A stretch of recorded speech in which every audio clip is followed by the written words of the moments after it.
TV를 보면은 한 번씩 이런 걸 봅니다. 청년들이, 남녀 청년들이 모여서 서로가 짝을 선택하잖아요. 선택해서 짝이 선택된 사람은 굉장히 좋아하는데 짝이 선택 안 되는 사람이 있습니다. 그러면 굉장히 섭섭해하죠.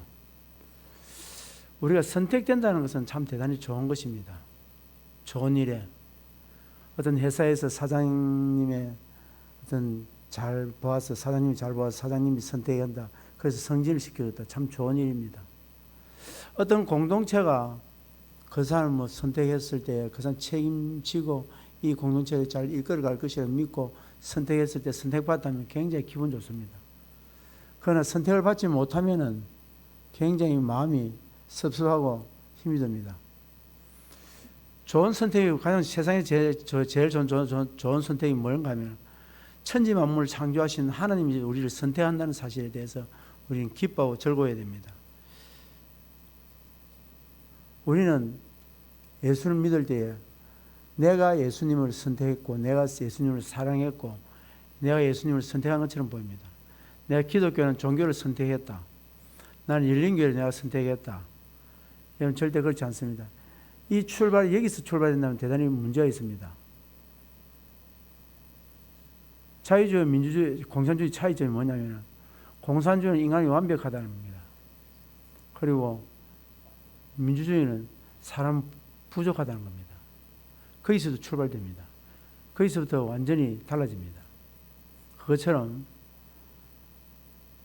기독교는 하나님이 나를 선택했는데 내가 하나님을 선택했냐, 여기서부터 출발이 달라집니다. 오늘 사도 바울은 이런 이야기를 합니다. 자기가 갈라디아 교회에 전한 이 복음은 자기가 사람으로부터 받은 것도 아니고 배운 것도 아니고 주 예수 그리스도께서 내게 계시해 주신 말씀이라는 것, 그렇게 합니다. 이 복음은 예수 그리스도로부터 온 것이라 이렇게 이야기를 합니다. 자기는 철저하게 유대교에서 자라나서 유대교 교육을 받고 그러고 나서 그는 유대교에서 얼마나 교육을 잘 받았든지 교회를 너무나도 박해했다는 사실을 우리 모두는 잘 알고 있습니다. 그때는 자기가 선택을 한 줄 알았습니다. 그런데 예수님을 만나고 나서 그 고난과 여러 가지를 통해서 만나고 난 뒤에 자기 깨달은 것은 내가 예수를 선택한 것이 아니라 내가 하나님을 선택한 것이 아니라 누가? 하나님이 나를 선택했다.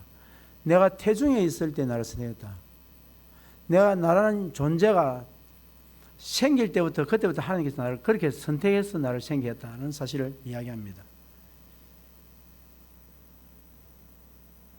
그래서 이 부분을 요한복음 15장 16절에 이런 말이 있습니다. 너희가 나를 택한 것이 아니요 내가 너희를 택하여 세워나니 이는 너희가 가서 열매를 맺게 하고 또 너희 열매가 항상 있게 하여 내 이름으로 아버지께 무엇을 구하든지 다 받게 하려 합니다. 예수님께서는 제자들에게 너희가 나를 택한 것이 아니라 내가 너희를 택했다는 겁니다. 여러분 오늘 이 사실 하나를 꼭 잊어버리지 말고 가져가야 됩니다. 내가 하나님을 선택한 것이 아니라 하나님이 나를 선택했다. 이거 하나가 내 인생을 바꿔버립니다. 조금 전에 전정호 집사님 나와가지고 앞으로 신앙생활을 지키기가 대단히 어렵다. 우리 서로가 격려하면서 서로가 협력하면서 살아가자라고 했습니다. 우리 아무리 협력해도 안 됩니다. 한 가지 우리 어려운 세상 속에도 신앙을 지킬 수 있는 방법이 하나가 있습니다. 하나님이 선택했다는 겁니다. 그러면 우리 배우 예수 누가? 하나님이 우리를 도와주실 줄 믿습니다. 우리의 힘은 할 수가 없습니다. 내가 하려니까 내 상식이 맞는 거죠. 내가 하려니까 내 율법이 배운 것이 맞는 거죠. 내 경험이 맞는 거죠. 내 지식이 맞는 거죠. 내 삶의 정황이 다른 사람과 다르고 틀리기 때문에 내가 살아온 것이 맞다는 겁니다. 그런데 예수님을 만나고 나서 내가 예수님을 만나고 난 뒤에 예수님 나를 선택했다니까 내 자신이 뭡니까? 모든 것이 배설물로 여겨지는 거죠. 이건 아무것도 아니라는 거죠. 우리도 마찬가지입니다. 주님께서 우리를 먼저 선택하시고 불러주셨습니다. 이 정도가 아니라 이사야 43장 1절에 보면 하나님께서 야곱을 통해서 뭐랍니까? 내가 너를 지었고 내가 너를 조성했는데 너는 내 것이라 했습니다. 내 것이라는 말이 무슨 말입니까? 여럿 있는 중에 하나를 꼭 집었다는 겁니다. 내가 너를 찜했다는 겁니다. 사랑하는 성도 여러분, 하나님이 이 땅에 천하나 만하나 수많은 사람 중에 하나를 나를 선택했다 찍었다는 거죠. 이 사실을 믿는다면 우리가 하나님께 복 달라 이런 이야기할 게 하나도 없습니다. 하나님께 선택받았는, 그래서 헌신합니다. 그래서 봉사합니다. 왜 당신이 충성합니까? 하나님이 나를 선택해 주셨다. 여기에 감격해서 감사해서, 그래서 하박국 선지자가 이 이야기합니다. 밭에 식물이 있고 우리 양이 없고 외양간에 소가 없다 할지라도, 무화과나무 열매가 없다 할지라도 나는 구원의 하나님이라서 기뻐하고 즐거워하면 춤을 추겠다. 이 이야기가 아무것도 없는데 어떻게 기뻐합니까? 그분이 나를 선택했기 때문에 그분이 책임진다는 겁니다.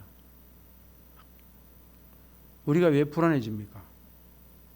불안해지는 이유는 내가 하나님을 선택했다는 것으로 가기 때문입니다. 담대하다는 것은 뭡니까?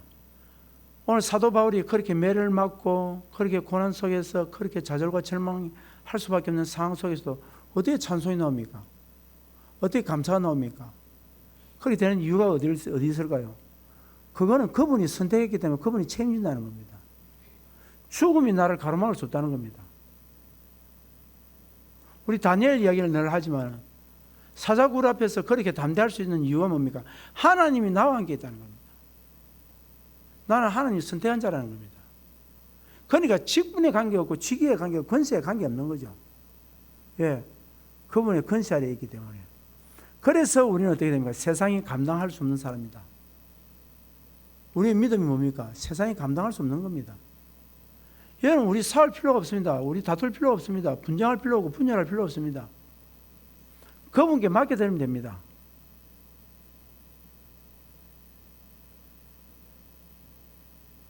자, 우리는 뭐 하면 됩니까? 그 대신에 그분의 기대에 응답하면 됩니다. 우리가 할 것은 아무것도 없습니다. 하나님께 복 달라 이런 이야기할 필요 없습니다. 그분이 말씀하신 대로만 살아가면 됩니다.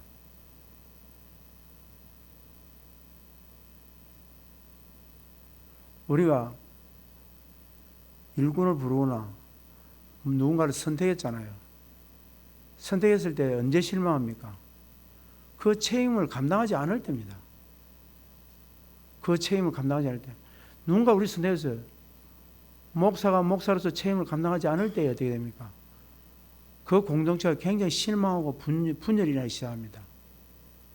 우리 선택된 자들이 이 공동체가 그 사람을 선택했는데 그 사람이 책임을 감당하지 않을 때 어떻게 됩니까? 그런데 요즘 참 사람이 뻔뻔해요. 책임 감당하지 않는다고 야단치면 뭐합니까? 달라듭니다. 오히려 더 달라듭니다. 더 뻔뻔스럽게 이야기합니다. 참 그게 문제지요.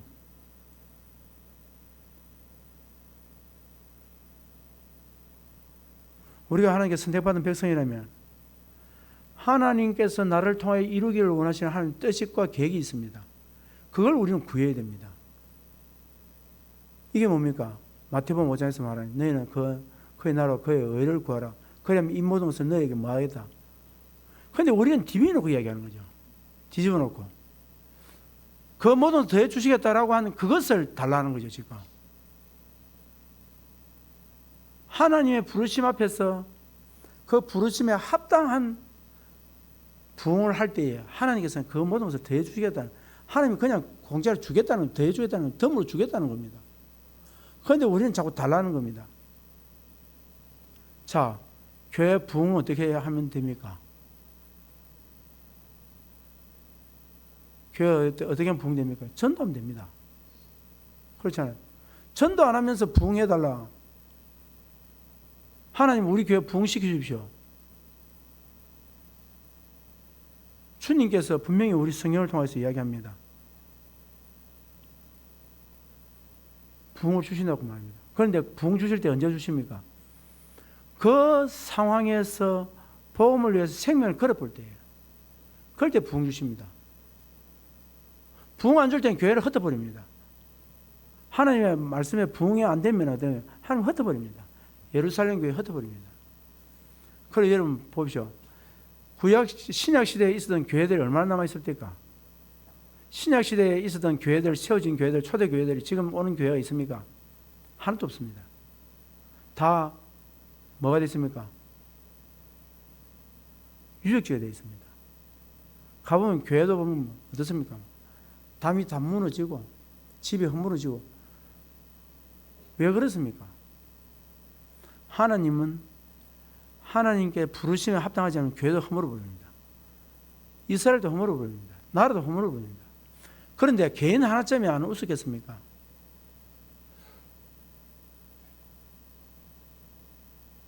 그러면 하나님이 선택했다.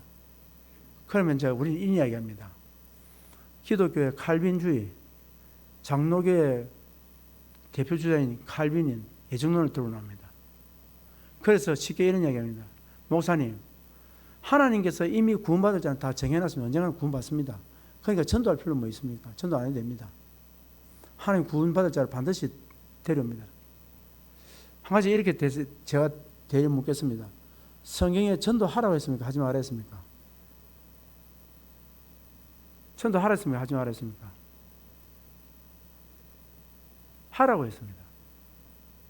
전도하지 말라 소리 안 했습니다.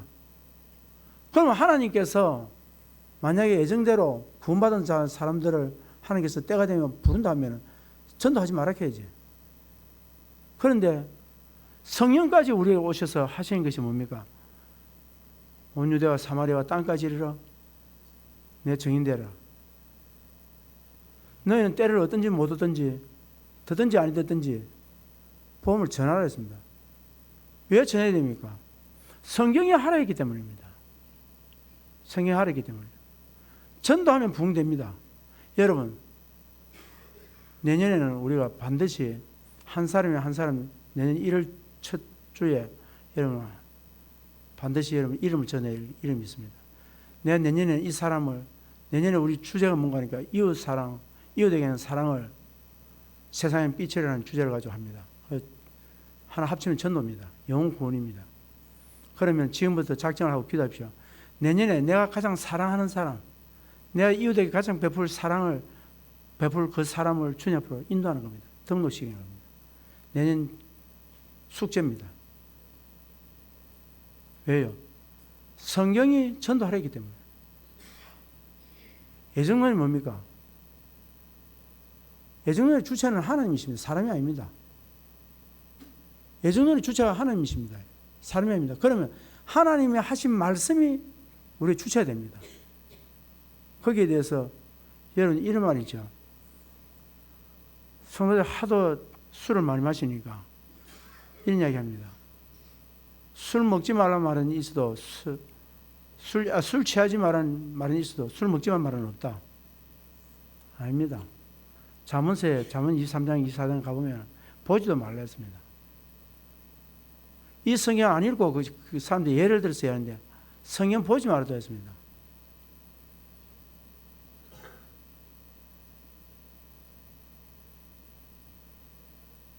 우리가 해야 될 일을 해야 됩니다. 우리는 해야 될 일을 해야 됩니다. 두 번째로 하나님께서 나를 택하셔서 그 어떤 일을 맡겨주시다면 그 일에 충성을 해야 됩니다. 자, 여러분 한 가지 질문하겠습니다. 새벽기도 제가 드린 말씀입니다.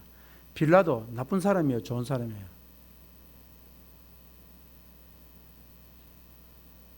사도신경에 보면 빌라도에 뭘 받고 고난을 받고 십자가에 못 박게 되잖아요. 그럼 예수님 빌라도에게 무슨 고난 받았었어요? 빌라도는 여러분 성경 잘 보면 빌라도는 예수님 살리려고 해서 합니다. 그런데 왜 사도신경은 빌라도에게 고난을 받답니까?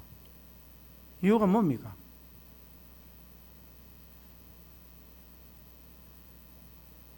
이유가 뭔데? 자, 빌라도는 예수님이 죄가 없다는 것을 알았습니다. 옳다는 사람을 알았습니다. 알고 자기 아내가 밤에 잘 때에 예수님 때문에 굉장히 고통받았기 때문에 당신은 저기에 가담하지 마라 그랬어요. 다시 말해서 나쁜 판결 내지 마라 그랬어요. 가담하지 마라 그랬어요.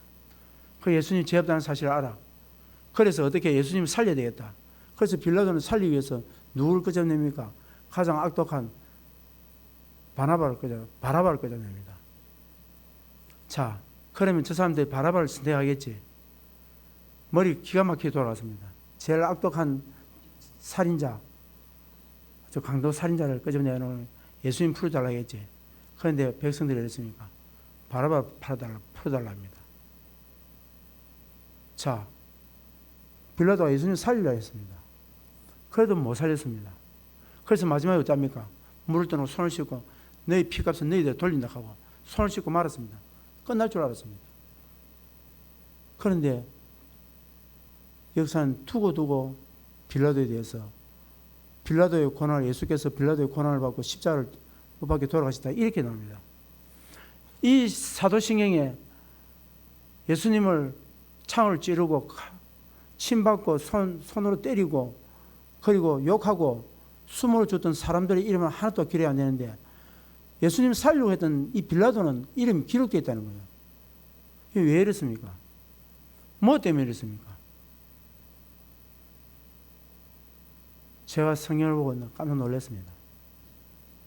바로 빌라도는 뭐가 죄있느냐? 죄 중에 큰 죄를 지었다는 거예요. 공정하고 공의로 판단해야 될 책임을 회피했다는 겁니다. 성경 보십시오. 어디든지 빌라도가 나쁜 짓을 했습니까? 그런데 성경에 두고도 하나님께서 진짜 나쁜 놈 중에 진짜 나쁜 놈이라고 이렇게 사도신경을 통해서 우리에게 보여주는 이유는 뭔가니까 그에게 맡긴 책임을 감당하지 않았다는 겁니다. 그러면 빌라도의 책임이 뭡니까? 사람의 생사 여탈권을 가지고 있습니다. 사람을 죽일 수도 있고 살 수도 있습니다. 그러면 빌라도는 마지막에 살려내야 됩니다. 살려내야 됩니다. 그래도 예수님은 하나님께서 십자가에 못 박게 되어 있겠죠. 그러나 빌라도는 자신은 책임을 어떻게 됩니까? 공정과 정의에서 사람들이 아무리 그렇게 한다고 데모를 한다고 하고 밀란이 일어날 것 같아도 그는 공정하게 재판을 해야 됩니다. 그런데 그는 어떻습니까? 밀란이 일어날 것 같으니까 생명을 떼버립니다. 빼앗아 버렸습니다.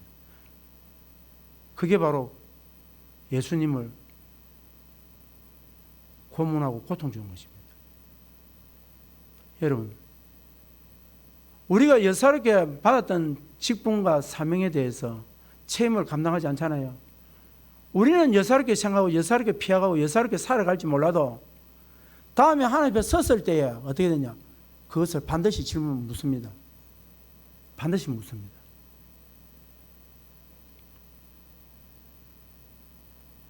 자, 달란트 비유이잖아요.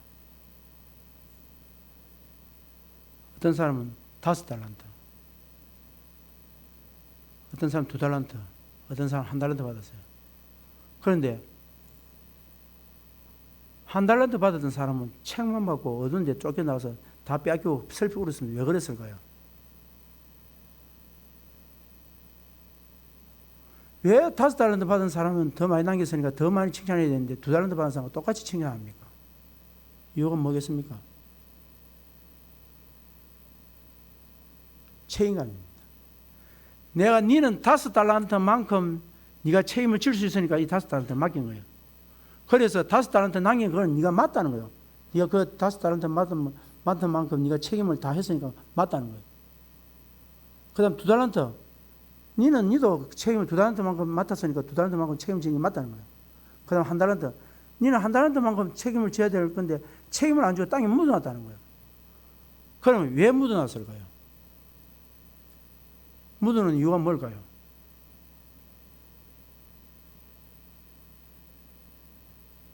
바로 비교성이었습니다. 비교성. 왜 저 사람은 5달란트 주는데 왜 나는 1달란트밖에 안 주지? 그래서 적어도 2달란트 받은 사람만큼 나도 2달란트 줘야 되지 않느냐? 주인이 너무하다는 거예요. 왜 똑같이 안 주냐는 거예요. 저 사람은 이랬는데 나는 이렇다고. 비교하니까 나는 1달란트 너무 작은 거예요. 주님은 악한 자라고 했습니다. 비교한다는 것은 뭔 줄 아세요? 사탄이 주는 겁니다. 사탄이 주는 겁니다. 비교해서 좌절하게 만들고 비교해서 절망하게 만들고 비교해서 내가 초라하게 만들고 열등의식을 가지게 만드는 것이 사탄입니다. 여러분 보십시오. 비교해가지고 좋은 일이 있습니까? 내 아이들이 다른 자식, 공부 잘하는 자식들, 뛰어난 자식들하고 비교했을 때 내 자식이 어떻습니까? 한심스럽지 않습니까? 내 자식이 있는 것 자체로만, 돌아온 것 자체로만 하나님은 어떻게 하느냐? 탕자가 돌아왔을 때 돌아온 자체를 사랑하고 돌아온 것 자체를 기뻐하고 돌아온 자체를 감사했다는 거예요. 그러니까 어떻습니까? 큰아들이 와서 아버지 재산 다 뺏어가 다 그랬는데 아버지 저 자식에게 탕자에게 잔치를 줍니까? 했을 때 뭐랍니까? 죽었다가 살아온 자식이다. 죽었다가 살아온 자식이다. 다시 말해서 존재 자체를 만다. 기뻐한 거예요. 내 자식이 만약에 다른 자식과 비교했다면 어떻습니까? 이놈 내 재산 다 팔아먹고 나쁜 놈 그렇지 않겠습니까? 교회 안에서 비교하지 마십시오. 성도들에게 부탁합니다. 절대 비교하지 마세요. 그러니까 어떠냐? 그 사람이 욕이 되는 겁니다. 교회 안에 와서 사탄이 주는 것을 받을 필요가 없잖아요. 넙죽죽 받을 필요가 없잖아요. 비교할 필요가 없습니다. 제가 동기가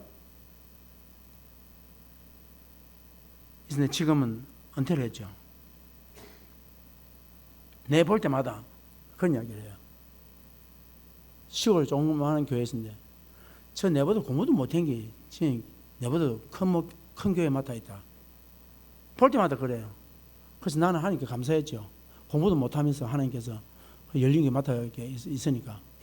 자기는 한 14명 교회 되는 교회 부산대학교 나오고 또 학생회장까지 하고 그리고 국정원에 들어가서 국정원 직원으로서 역할을 다 했던데 근데 목회 들어와가지고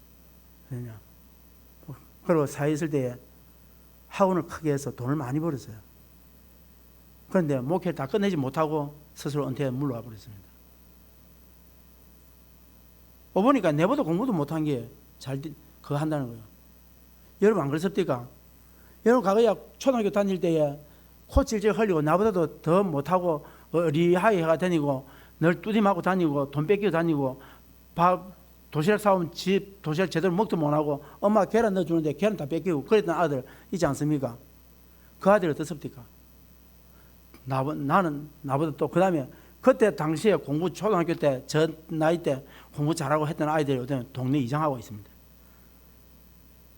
동네 이장이 나쁘다는 게 아닙니다.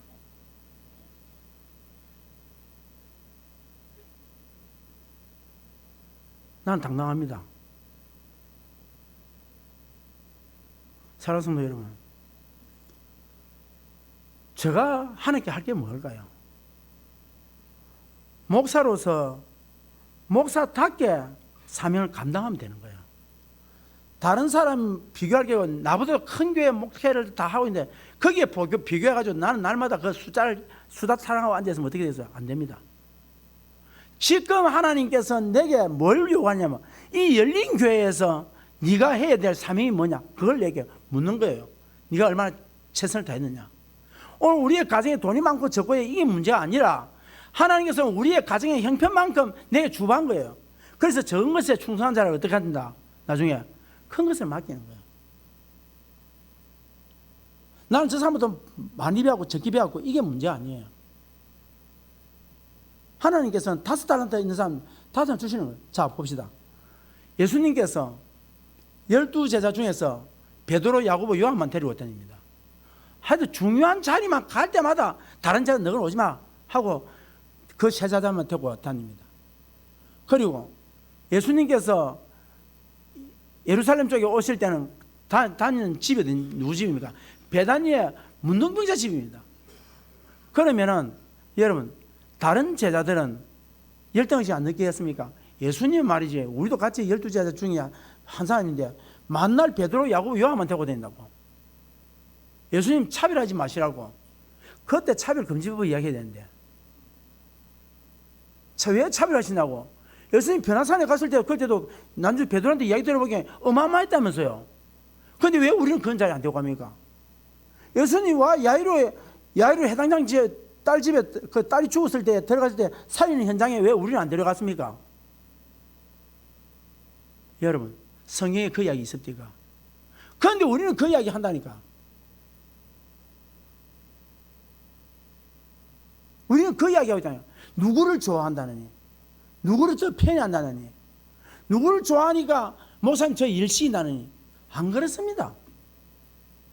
일을 하려고 하는 사람, 정말로 하나님 앞에 바로 서 있으려고 애쓰는 사람, 늦게 왔냐 빨리 왔냐 그게 아니고 하나님 보실 때에 어떡할까 라고 하는 생각부터 우리가 먼저 해야 된다 이 말입니다.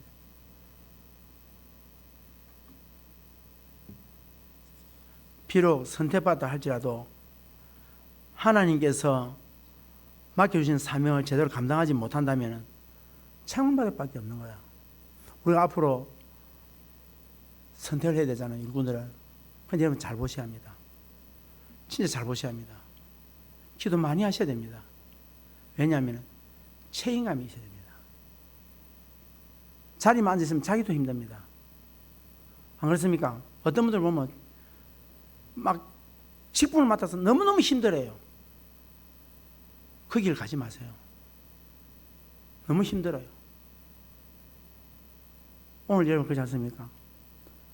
적어도 어떤 사람이 하나님이 나를 선택했다는 거예요. 그러니까 어떠냐?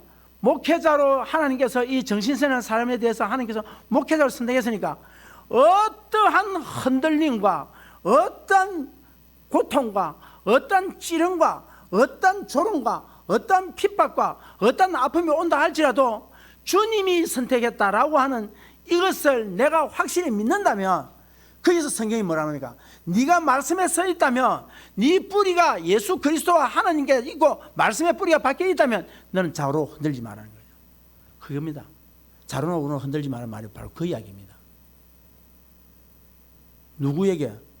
하나님 앞에 하나님의 선택을 받은 니라면, 네가 하나님을 선택한 것이 아니라 하나님이 너를 선택한다는 사실을 믿는다면 너 흔들릴 이유가 없다는 거야.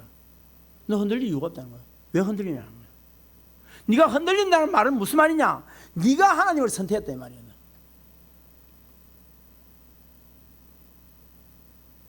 이게 오늘 여러분, 저는 여러분에게 꼭 부탁합니다. 오늘 처음 오신 분들이 계시죠. 그래서 서재 올라와서 잠깐 이야기하는데, 제가 목사님 오늘 온 것은 목사님 설교 잘한다고 소문이 나서 그래서 왔습니다. 여러분, 설교 잘하는 것을 소문 듣고 와가지고 설교 한 편 듣고 간다. 무슨 소용입니까? 그건 무슨 관계입니까? 그 설교가 무슨 관계 있습니까? 지금 오늘 하나님께서 오늘 낮에 설교 중에 한 말이 뭐냐니까, 주님이 재림에 오실 때에 맞이하는, 영접하는 준비된 사람을 주님이 데려간다는 겁니다. 무슨 말이냐? 적어도 오늘 오후에 이 설교를 들었다면 한편 은혜스럽고 한편 잘 들었다, 오늘 목사님 웃기고 재미있게 설교했다, 이 이야기가 아니고 내 인생을 어떻게 바꿀 것이냐는 거야. 설교를 통해서. 다시 말해서 무슨 말이냐? 내가 하나님을 선택해서 하나님이 나를 선택했다는 사실을 내가 확신하느냐는 거예요. 이거 확신 안 되면 이거 붙들고 기도해야 되는 거예요. 하나님이 나를 선택했다는 사실에 대한 확신이 없다면 여러분 진짜 몸부림쳐야 되는 거예요. 그게 확신이 없다면 구원의 문제가 이루어지는 거죠. 하나님이 나를 선택했다. 그러나 하나님이 나를 선택하셨다라고 하는 사실에 대한 믿음이 딱 올 때에 아멘이 돼야 되죠. 아멘이 돼야 되죠. 이 설교를 만든 이 설장에 두 장의 설교 원과 이 두 장하고 4분의 1이 지금 되어 있습니다. 이 설교를 하면서 고민을 엄청 했습니다. 나는 어떤가? 나는 설교자로서 그냥 설교를 내고 말 것인지, 아니면 한판 설교를 하고 끝내는 것이냐? 나는 하나님께 선택받았냐? 이 문제를 저에게 질문을 던졌습니다. 그래서 오늘 제가 여러분에게 감히 말씀드릴 수 있는 것은, 여러분은 그 믿음이 있느냐는 거예요. 이거 하나 붙들라는 거예요. 하나님 날 선택했다는 거예요. 그렇다면 삶이 바뀌어야 됩니다. 예, 하나님 날 선택했습니다. 그런데 그 모습 그대로 가야 되겠습니까? 아니죠. 기도하겠습니다.